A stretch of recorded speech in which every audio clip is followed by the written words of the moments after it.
Hei og velkommen til en ny episode.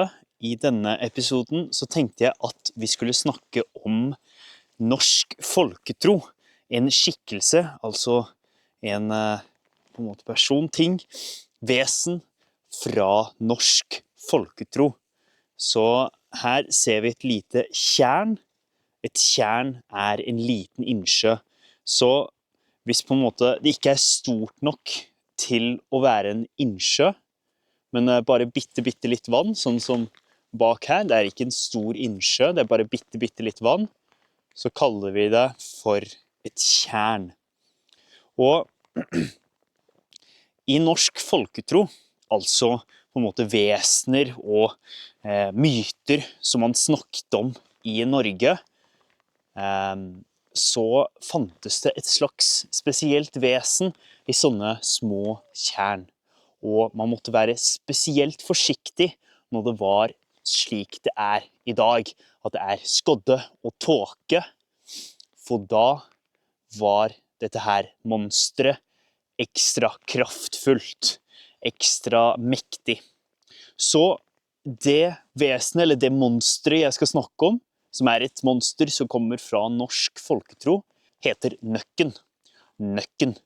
Så ifølge norsk folketro så bodde Nøkken i sånne små tjern, eller bitte små innsjøer, rundt omkring. Og man måtte være forsiktig når man kom nær slike små tjern eller små innsjøer, for Nøkken prøver å dra deg ned.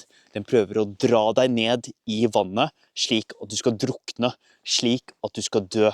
Så man måtte være veldig forsiktig med Nøkken, og man må være veldig forsiktig med å komme nær sånne tjern, sånn som dette her, spesielt når det er skodde, spesielt når det er samtidig det hvite som dere ser, at det ikke er så god sikt, for da er det ikke sikkert at vi ser Nøkken når den kommer. Hvis du står med vannet, så kan den plutselig ta tak i foten din og dra deg under.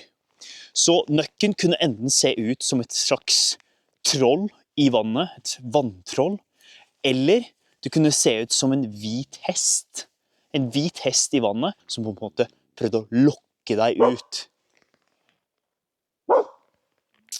Er det Nøkken du har sett, Balto? Hvem er det du ser på? Hvem er det du har fått øye på? Kanskje Balto har sett Nøkken? Balto! Nå, Balto. Balto. Så, Balto. Balto, du øyelegger videoen. Så man måtte altså være forsiktig med å komme for nær sånne tjern.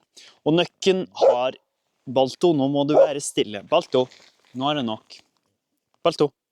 Så hvilken funksjon hadde Nøkken?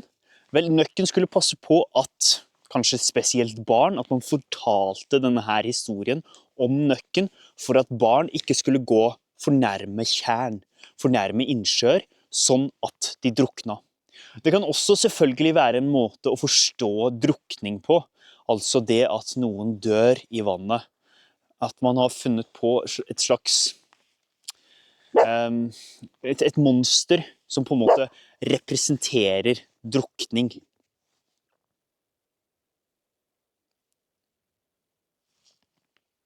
Som representerer drukning, som er et symbol på det å drukne, det å dø i tjern eller innsjøer.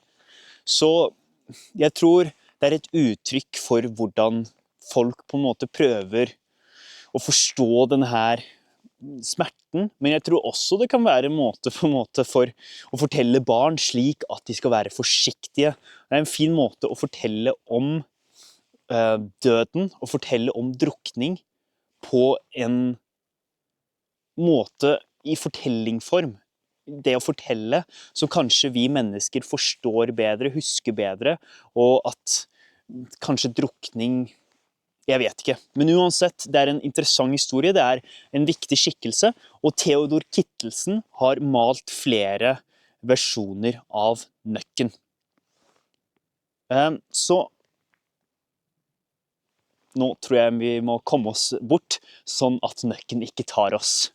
Ok, ha det bra.